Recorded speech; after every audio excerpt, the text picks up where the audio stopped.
रोहित पवार बोलतायत, थेट जाऊयात. मला विनंती करायची, एक तर यांचं खातं बदला, तिथं दुसऱ्या चांगल्या व्यक्तीला तिथं तुम्ही द्या, नाहीतर तुम्हीच स्वतः कृषी विभागाची तिथं जबाबदारी घ्या, अशी विनंती अजितदादांना तिथं करतो. पण ही व्यक्ती त्या विभागामध्ये त्या विभागाचा प्रमुख म्हणून राहिल्यामुळे शेतकऱ्याचं मात्र मोठ्या प्रमाणात नुकसान आज होत आहे. दादा, अजितदादांनी ज्यावेळेस हे सगळे आरोप झाले होते ना पहिल्यांदा दादांवर, त्यावेळेस दादांनी स्वतः मंत्रिपदाचा राजीनामा दिला होता. जे दादांनी चुकीचं विधान केलं, दादा स्वतः कळलं म्हणून आत्मक्लेश आंदोलन दादांनी कराडलं गेलं होतं यशवंतराव चव्हाणांच्या समाधीवर जाऊन. पण त्यांचे मंत्र्यांना मात्र सोडलं जातंय का?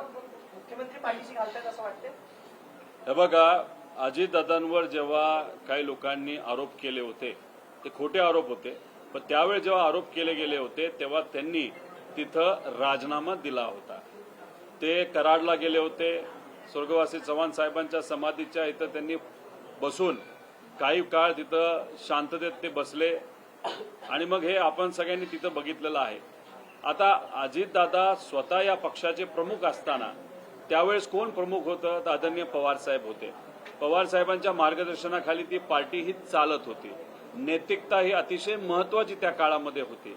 आर आबांकडनं सुद्धा एक छोटंसं स्टेटमेंट, पण त्या काळामध्ये जेव्हा लोक भावनिक होतात ते स्टेटमेंट, त्यांची हिंदी कदाचित चुकली असेल पण हिंदी चुकून सुद्धा ते स्टेटमेंट ऐकताना चुकीचं वाटलं म्हणून त्यांना आदरणीय पवार साहेबांनी थांबवायला सांगितलं.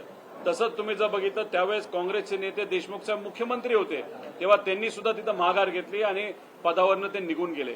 आता हे आजचे भाजप आणि मित्र पक्षाचे नेते स्वतःला काय समजतात? अजितदादा आता पक्षाचे प्रमुख झाले, त्यांच्या पक्षामध्ये. लोकशाही मराठी ऐका, पहा, जागरूक रहा.